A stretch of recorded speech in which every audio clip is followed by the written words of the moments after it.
Shalom saudara, apa kabarnya? Pasti tetap bersemangat dan bersuka cita senantiasa. Nah, edisi Voice of Pentecost kali ini, kita akan membahas tentang tertanam di gereja lokal. Mungkin saudara pernah mengalami di mana aspirasimu ditolak di gereja lokal, atau pernah merasa dicuekin oleh gembala. Mungkin pernah dikecewakan, dan berujung kita pindah-pindah gereja, mencari tempat yang nyaman untuk beribadah. Saya ingin katakan, bahwa saudara harus tetap tertanam di gereja lokalmu. Markus 4 ayat 26-29 memuat sebuah perumpamaan singkat tentang kerajaan Allah yang digambarkan dengan proses bercocok tanam.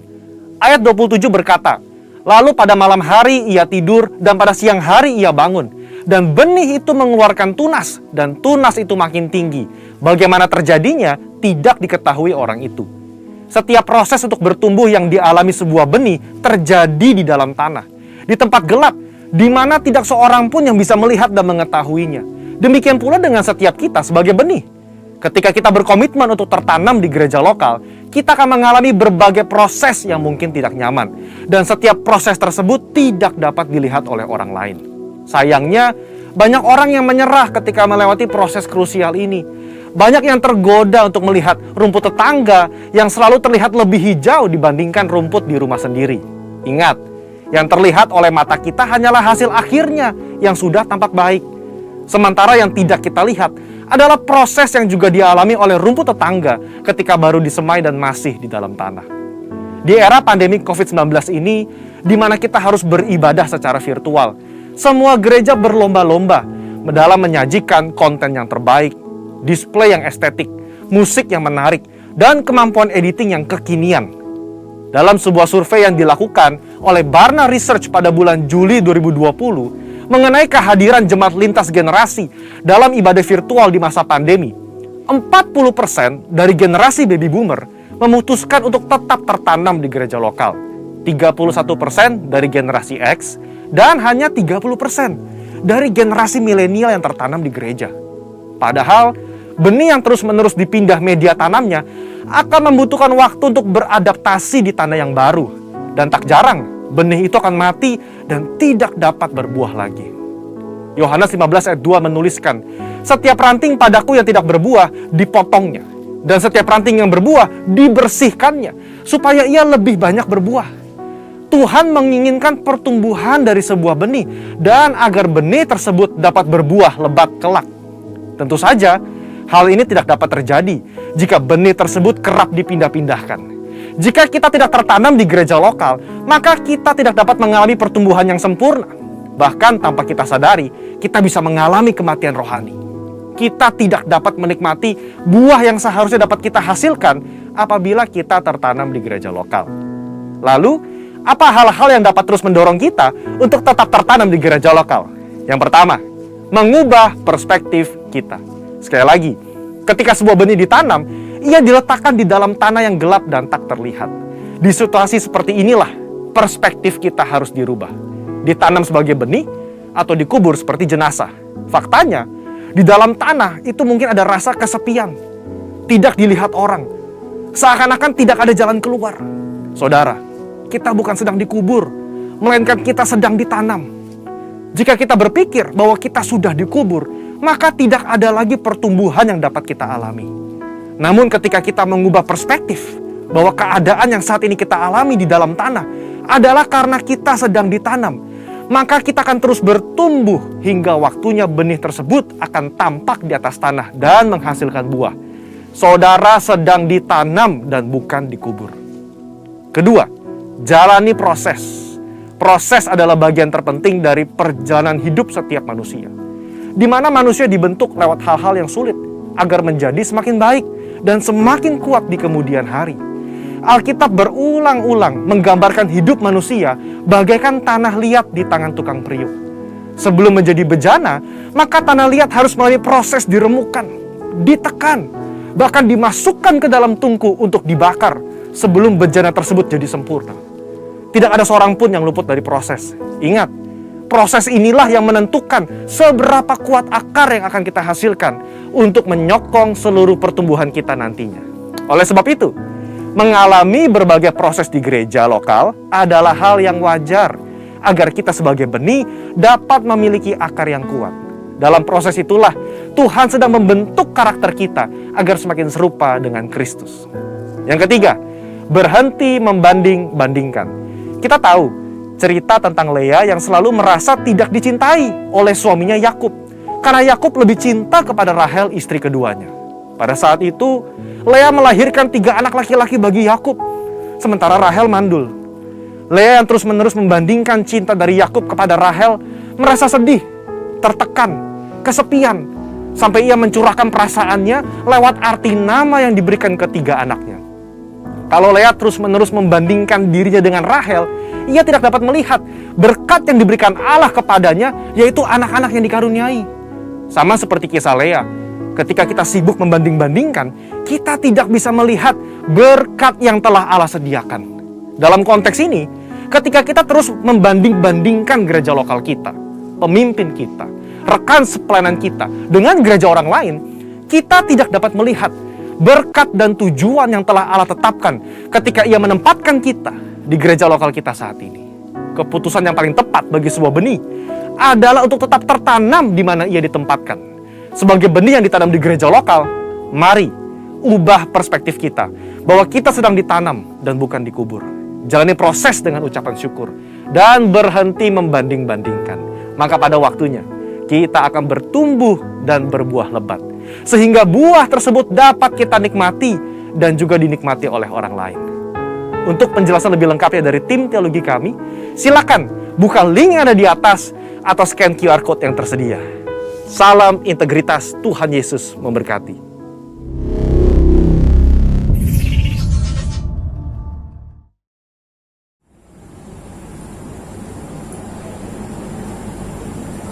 Shalom. Kita akan memperkatakan apa yang dimaksud dengan Pentakosta ketiga. Mari kita bangkit berdiri. 1. Pentakosta ketiga adalah pencurahan Roh Kudus yang dahsyat di zaman ini, melebihi yang terjadi di Asusatri. Pentakosta ketiga adalah pencurahan Roh Kudus yang dahsyat di zaman ini, melebihi yang terjadi di Asusatri. 2. Pentakosta ketiga akan mengakibatkan penuaian jiwa yang terbesar dan yang terakhir sebelum Tuhan Yesus datang kembali. Pentakosta ketiga akan mengakibatkan penuaian jiwa yang terbesar dan yang terakhir sebelum Tuhan Yesus datang kembali. 3. Pentakosta ketiga akan membangkitkan generasi Yeremia, yaitu anak-anak muda yang dipenuhi Roh Kudus, cinta mati-matian kepada Tuhan Yesus, tidak kompromi terhadap dosa, dan akan bergerak untuk memenangkan jiwa.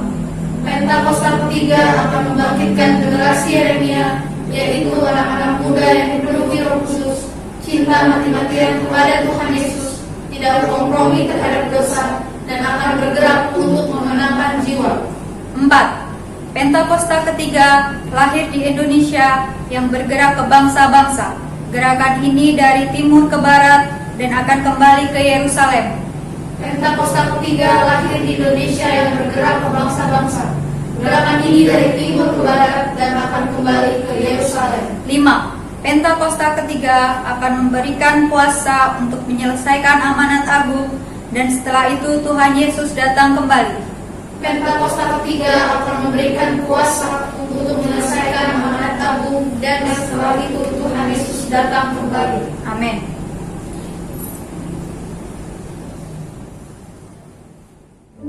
Mari kita persiapkan hati kita. Pada pagi hari ini kita mau menyembah Tuhan dengan segenap hati kita. Sebelumnya mari kita semua bersatu dalam doa. Tuhan Yesus, kami mengucap syukur Tuhan atas penyertaan-Mu dalam hidup kami. Hari-hari kami lewati bersama-Mu Tuhan. Kami yakin dan percaya Engkau selalu menyertai kami Tuhan Yesus. Biarlah kami memuji nama-Mu Tuhan. Roh Kudus, turunlah ke atas kami semua yang rindu merasakan hadirat Tuhan di tempat ini maupun yang ada di rumah. Kami percaya Tuhan bahwa setiap lutut bertelut, setiap lidah mengaku bahwa Engkaulah Tuhan yang layak kami sembah. Terima kasih Tuhan, kami siap menyembah-Mu. Haleluya. Amin. Amin.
terjadi di atas kami Tuhan.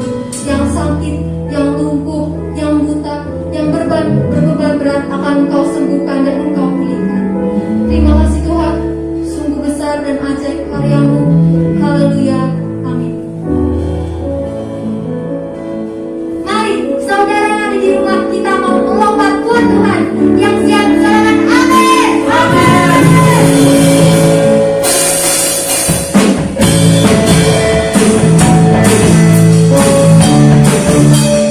Mari kita berdiri, katakan saudara melompat bersama.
biar apa yang ditabur itu menjadi pohon yang berbuah di dalam hati kami. Terima kasih Tuhan, kami siap mendengarkan firman-Mu. Terpujilah Engkau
Shalom, saudara yang dikasihi Tuhan Yesus.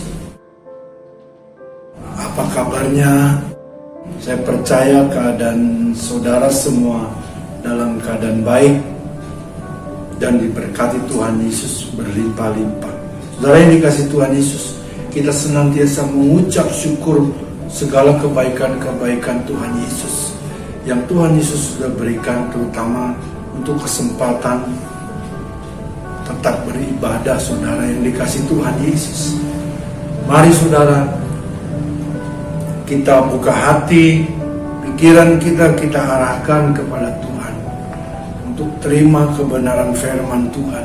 Saudara yang dikasihi Tuhan Yesus, kali ini saya mau berbicara tentang kekudusan saudara, dengan judul pemberitaan firman kudus di dalam seluruh hidupmu saudara. Saudara, Tuhan mau kita kudus di dalam seluruh kehidupan kita. Sebelum firman Tuhan disampaikan, mari kita bersatu dalam doa. Bapa di dalam surga, terima kasih Tuhan kalau pagi hari ini tetap Kau berikan kesempatan untuk kami boleh beribadah Tuhan Yesus. Terima kasih Tuhan, Kau baik, Kau sungguh baik, Kau teramat baik buat kami. Tuhan, ajari kami untuk kami boleh hidup dalam kekudusan-Mu Tuhan, karena kami sudah menjadi milik-Mu, dan apa yang Engkau kehendaki dalam kehidupan kami itu pasti terjadi Tuhan Yesus. Saat ini kami mau belajar tentang kudus di dalam seluruh aspek kehidupan kami Tuhan. Terima kasih Tuhan. Tuhan, pakai hamba-Mu menjadi alat-Mu untuk menyampaikan kebenaran firman-Mu. Kami naikkan doa-doa kami di atas satu nama, yaitu Tuhan dan Juru Selamat Tuhan Yesus Kristus. Kami sudah berdoa dan mengucap syukur. Mari semua yang percaya diberkati Tuhan, mari sama-sama katakan amin. Saudara yang dikasihi Tuhan Yesus, kita baca di dalam kebenaran firman di 1 Petrus pasal yang pertama ayat yang ke-15 sampai 16 saudara. Demikian firman Tuhan, tetapi hendaklah kamu menjadi kudus di dalam seluruh hidupmu, sama seperti Dia besar, itu Tuhan Yesus yang kudus, yang telah memanggil kamu, memanggil saudara dan saya. Sebab ada tertulis, kuduslah kamu sebab aku kudus. Aku kudus, akunya juga huruf besar. Berarti Tuhan kudus. Tuhan menginginkan saudara dan saya hidup dalam kekudusan. Seluruh aspek kehidupan Tuhan memanggil saudara dan saya. Banyak yang dipanggil, sedikit yang dipilih, sedikit lagi, sedikit pula yang setia saudara. Saya percaya ini gak akan terjadi. Kita adalah orang-orang yang dipanggil, yang dipilih dan yang setia sampai garis akhir saudara, yang dikasih Tuhan Yesus. Ini sangat penting saudara. Kalau kita memiliki iman bahwa kita akan setia sampai garis akhir, kita tekad bulat sehingga kita bisa dapat menjaga keselamatan yang Tuhan sudah berikan saudara. Saudara yang dikasih Tuhan Yesus, jadi salah satu tanggung jawab yang berat, saya bisa katakan berat, yang paling susah dalam hidup orang percaya adalah hidup dalam kekudusan. Wow saudara, banyak orang, wah kalau yang satu ini saya nggak bisa deh hidup kudus, karena hidup kudus ini wah tantangannya berat, tantangannya besar. Saudara yang dikasih Tuhan, jangan memponis terlebih dahulu saudara. Nanti kita akan melihat penjabaran dari kebenaran firman Tuhan. Jadi banyak orang bertanya, seperti apa sih hidup kudus? Saudara yang dikasih Tuhan Yesus. Dan yang lebih parah lagi, mengapa saya harus hidup kudus? Saudara yang dikasih Tuhan Yesus, tadi dikatakan, hendaklah kamu menjadi kudus di dalam seluruh hidupmu, sama seperti Dia yang kudus. yang telah memanggil saudara dan saya. Jadi bahwa Allah yang memanggil kita adalah Allah yang kudus. Ia Tuhan yang telah memanggil kita untuk hidup kudus. Ini yang dimaksud tanggung jawab orang percaya hidup di dalam kekudusan, saudara. Contoh, tidak makan benda-benda atau makanan yang haram. Wah, puji Tuhan, saudara. Itu bagus. Hidup kudus, kehidupan yang kudus, saudara. Tapi Tuhan juga tidak mau hanya dalam seluruh aspek, saudara. Jadi tindakan kita di luar rumah, di dalam pekerjaan, di dalam bisnis, saudara, Tuhan mau kita tetap, kekudusan itu tetap ada dalam kehidupan kita, saudara. Saudara yang dikasih Tuhan Yesus. Jadi orang yang hidup dalam kekudusan adalah orang yang paling beruntung, bukan orang yang paling malang, saudara. Tidak ada orang sukses dari orang yang hidup di luar kekudusan. Mungkin ada orang yang sukses, tapi tidak akan bertahan lama, saudara yang dikasih Tuhan. Karena tidak ada satu pribadi yang menuntun dia untuk dalam hidup kekudusan, saudara. Saudara yang dikasih Tuhan Yesus, saya berharap saudara-saudara tidak, tadi saya katakan, tidak memponis bahwa kekudusan tidak dapat dilakukan atau dicapai. Inilah saudara yang menjadi tantangan buat kita, saudara, sebagai orang-orang percaya. Kekudusan ada standar hidup yang Tuhan sudah tetapkan bagi orang percaya. Saudara yang dikasih Tuhan, artinya dari kata kudus, bahasa Ibraninya kados, adalah naik lebih tinggi lagi, saudara. Saudara yang dikasih Tuhan, ketika kita mengikuti standar Tuhan, kita dibawa naik oleh Tuhan lebih tinggi, pada level lebih tinggi, tingkat kerohanian lebih tinggi, tingkat kedewasaan lebih tinggi lagi, saudara. Saudara yang dikasih Tuhan Yesus, ketika kita ada di tempat yang tinggi, kita bisa melihat keadaan di sekitar, di bawah kita, saudara. Tuhan memanggil orang percaya untuk hidup kudus sesuai dengan standarnya Tuhan, saudara. Jadi Tuhan tuh nggak main-main, saudara. Level yang terus naik ke arah Kristus, hidup sebagaimana Kristus hidup. 1 Yohanes pasal yang kedua ayat yang ke-6, barang siapa mengatakan bahwa ia, saudara dan saya, ada di dalam dia, di dalam Tuhan Yesus, maka ia wajib hidup sama seperti Kristus telah hidup.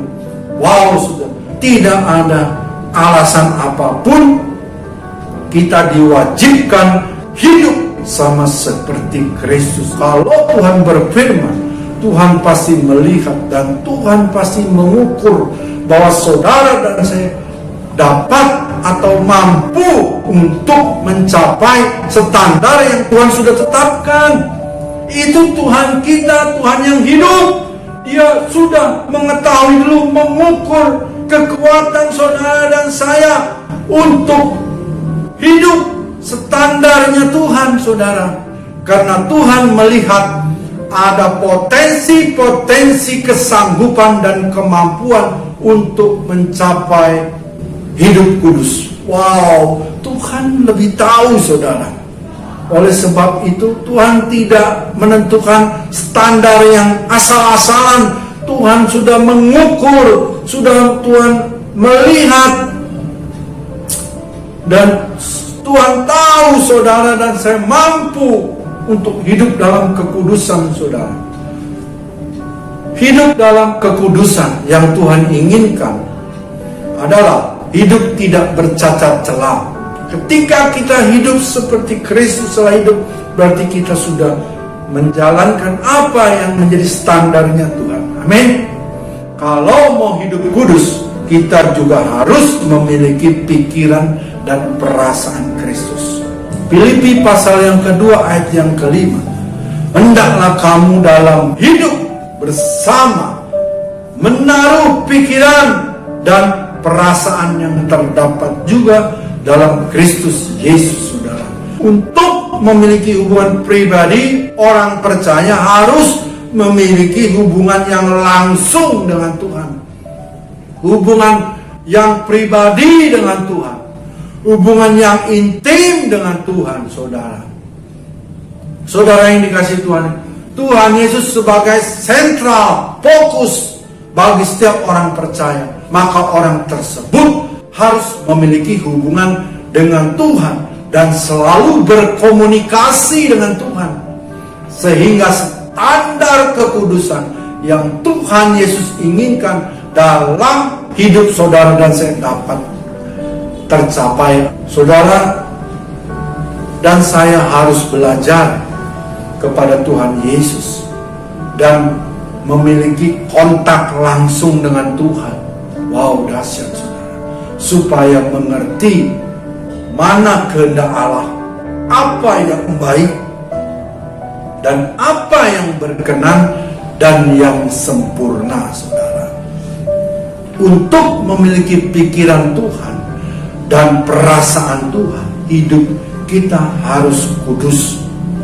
Mengapa kita harus hidup kudus? Bahwa Allah yang memanggil saudara dan saya adalah Allah yang kudus. Saudara, Ia Tuhan memanggil kita untuk hidup kudus di dalam seluruh aspek kehidupan kita. Karena saudara dan saya adalah manusia yang sudah ditebus oleh Tuhan. Saudara harus menyadari kalau saudara dan saya ditebus bukan dengan barang yang fana, emas, perak, atau berlian, atau dan lain sebagainya. Saya katakan yang pasti saudara dan saya ditebus oleh darahnya. Yang percaya katakan amin. Darah yang mahal, sehingga kita menjadi ciptaan yang baru dan diundang untuk hidup di dalam kekudusan. Tuhan Yesus tidak mau menginginkan untuk kita melakukan kehendak Tuhan Yesus, yaitu sebelum saudara dan saya menjadi kepunyaan Tuhan sepenuhnya. Wow, tidak sepertiga, setengah, 3/4. Kalau berbicara seperti ini pasti wah banyak ada yang bilang amin, puji Tuhan, sukacita. Ya kan? Belum, baru saudara Tuhan lakukan bagian Tuhan. Nah sekarang ketika Tuhan melakukan keinginannya, kita siap gak? Kita mau taat gak? Kita mau setia gak? Kita mau ikut Tuhan sampai garis akhir gak? Ini yang menjadi pertanyaan saudara.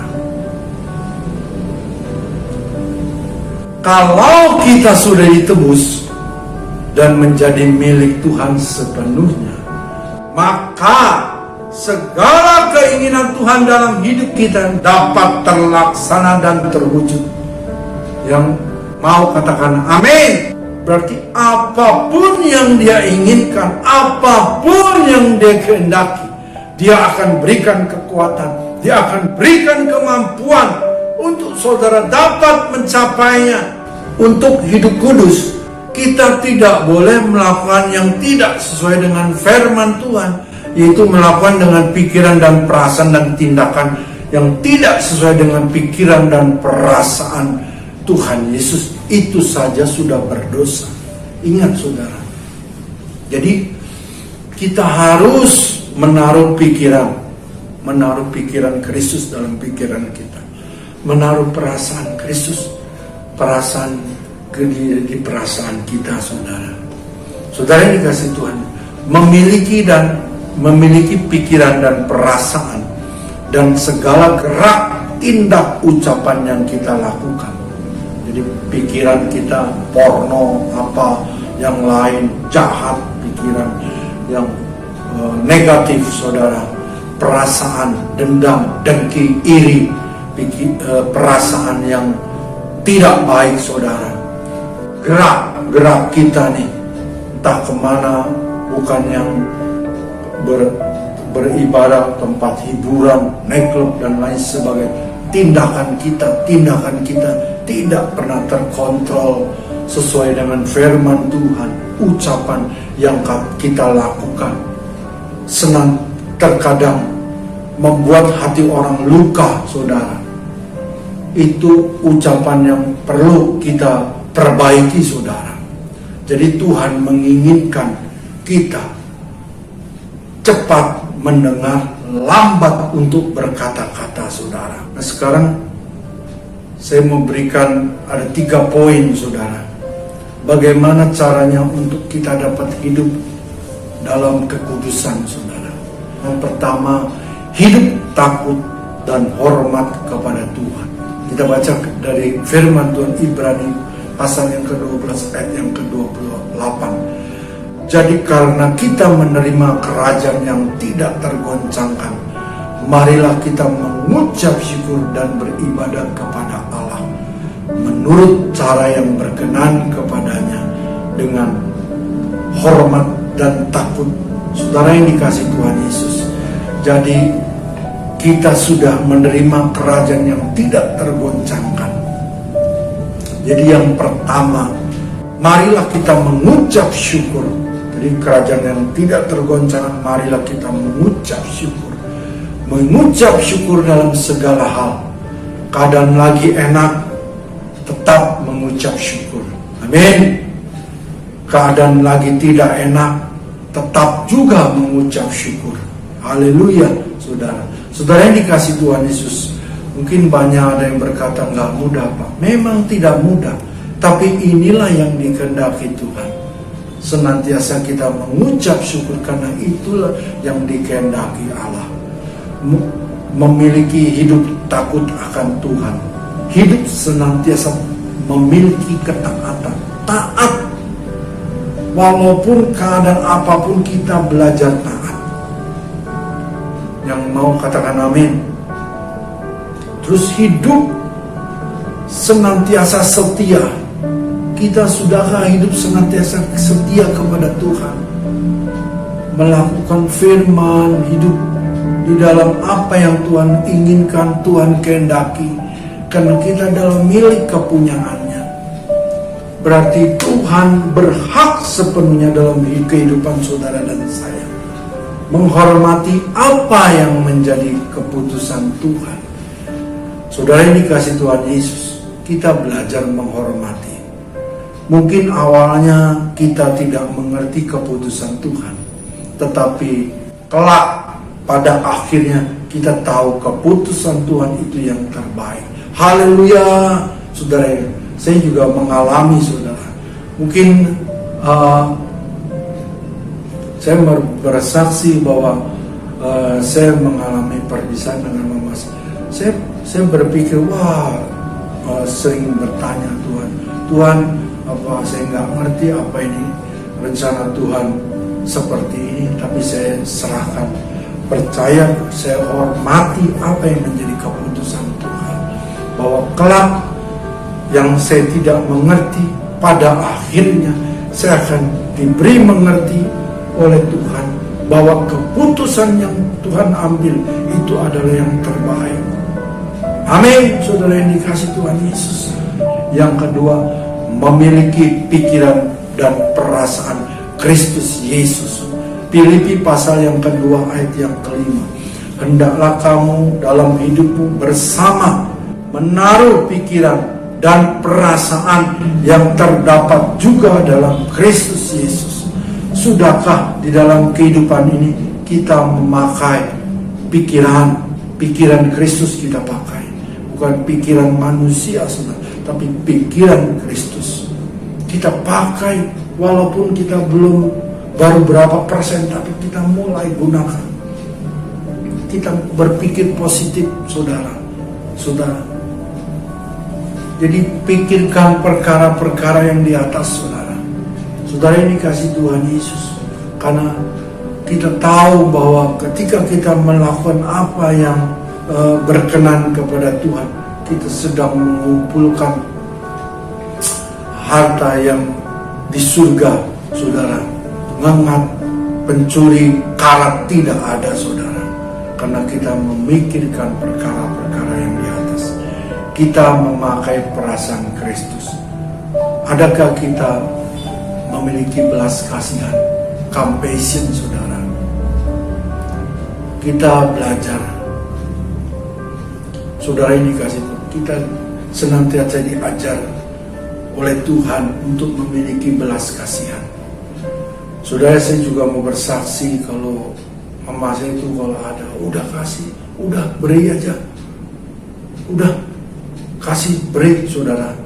Itulah yang diajarkan oleh orang tua saya, untuk senantiasa memiliki belas kasih, saudara. Saudara, ini kasih Tuhan Yesus. Yang ketiga adalah pembaharuan budi melalui firman Tuhan. Roma pasal yang ke-12 ayat yang kedua. Janganlah kamu menjadi serupa dengan dunia ini, tetapi berubahlah oleh pembaharuan budimu, sehingga kamu dapat membedakan mana kehendak Allah, apa yang baik, yang berkenan kepada Allah, dan yang sempurna. Tuhan mengingatkan kita tidak boleh serupa dengan dunia ini. Wow, karena kita bukan keluarga negara kita, bukan di bumi atau di dunia ini. Keluarga negara kita di surga, saudara. Yang percaya setuju katakan amin, bahwa kita di tempat ini hanya sementara, dan kita nanti akan kekal bersama-sama dengan Tuhan. Sehingga kita menunjukkan bahwa kita adalah paper suratan yang terbuka dari Kristus, saudara, yang dikasih Tuhan Yesus. Jadi Tuhan mau untuk kita mengerti kehendak Allah, saudara, yang terakhir, saudara. Jadi dikatakan yang berkenan kepada Allah dan yang sempurna, saudara. Saudara yang dikasih Tuhan Yesus. Jadi kita sudah belajar hidup dalam kekudusan, saudara. Tuhan tidak hanya untuk hidup, tapi seluruh aspek kehidupan kita. Bukan hanya kita jaga hidup kita, tapi tindakan, tingkah laku kita di luar, kita harus juga menunjukkan bahwa kita adalah miliknya Kristus, saudara. Orang yang hidup dalam kekudusan, saudara. Saudara yang dikasih Tuhan, firman sudah disampaikan. Mari kita bersatu dalam doa. Bapa di dalam surga, terima kasih Tuhan, Kau sudah mengajarkan kami untuk kami boleh tetap hidup dalam kekudusan dalam seluruh aspek kehidupan kami, Tuhan. Tuhan, terima kasih, Kau luar biasa baik. Ajar kami dalam kekudusan. Kau tebus kami terlebih dahulu melalui darah-Mu yang mahal itu, Tuhan. Kau curahkan sehingga kami menjadi milik kepunyaan-Mu, Tuhan. Terima kasih Tuhan Yesus, Kau baik Tuhan. Saat ini kami boleh mengerti bahwa kekudusan itu tidaklah sulit, Tuhan. Tapi ketika kami buka hati kami untuk kami mau diajar oleh Engkau, hidup kami sepenuhnya hidup dalam kekudusan-Mu, Tuhan. Terima kasih, Kau baik Tuhan Yesus. Kau baik, berkati kami yang sudah mendengar, Tuhan. Semuanya Kau berkati Tuhan Yesus. Terima kasih. Dalam nama Yesus Kristus. Haleluya. Amin.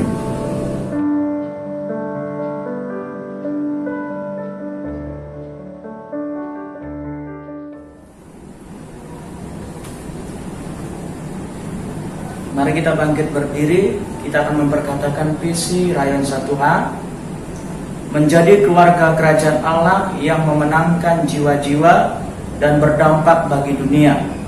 Dengan nilai ikrar Rayon 1H, integritas, keintiman, rendah hati, antusias, inovatif, rela berkorban. Amin. Mari kita perkatakan Mazmur 91. Dalam lindungan Allah, orang yang duduk dalam lindungan yang maha tinggi dan berbalang dalam naungan yang maha kuasa akan berkata kepada Tuhan, tempat perlindunganku dan kubu pertahananku, Allahku yang kupercayai. Sungguh, Dialah yang akan melepaskan engkau dari jerat penangkap burung, dari penyakit sampar yang busuk. Dengan kopaknya ia akan menudungi engkau, di bawah sayapnya engkau akan berlindung. Kesetiaannya ialah perisai dan pagar tembok. Engkau tak usah takut terhadap kedahsyatan malam, terhadap panah yang terbang di waktu siang, terhadap penyakit sampar yang berjalan di dalam gelap, terhadap penyakit menular yang mengamuk di waktu petang. Walau 1000 orang rebah di sisimu dan 10.000 di sebelah kananmu, tetapi itu tidak akan menimpamu. Engkau hanya menontonnya dengan matamu sendiri dan melihat pembalasan terhadap orang-orang fasik. Sebab Tuhan ialah tempat perlindunganmu, yang maha tinggi telah kau buat tempat perteduhanmu. Malapetaka tidak akan menimpa kamu, dan tulah tidak akan mendekat kepada kemahmu. Sebab malaikat-malaikatnya akan diperintahkannya kepadamu untuk menjaga engkau di segala jalanmu. Mereka akan menatang engkau di atas tangannya, supaya kakimu jangan terantuk kepada batu. Singa dan ular tedung akan kau langkahi, engkau akan menginjak anak singa dan ular naga. Sungguh hatinya melekat kepadaku, maka aku akan meluputkannya. Aku akan membentenginya, sebab ia mengenal namaku. Bila ia berseru kepadaku, aku akan menjawab. Aku akan menyertai dia dalam kesesakan. Aku akan meluputkannya dan memuliakannya. Dengan panjang umur akan kukenyangkan dia, dan akan kuperlihatkan kepadanya keselamatan daripadaku. Amin.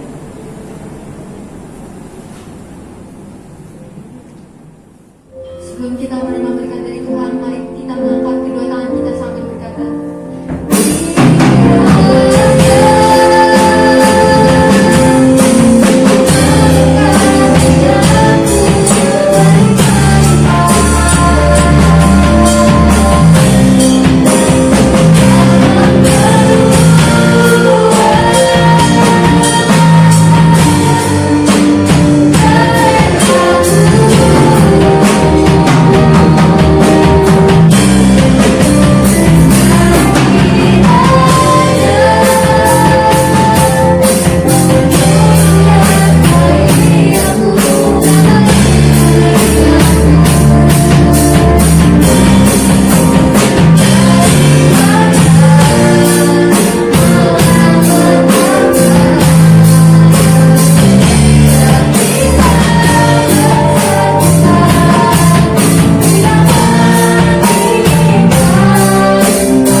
kekasih Kristus, umat kepunyaan Allah.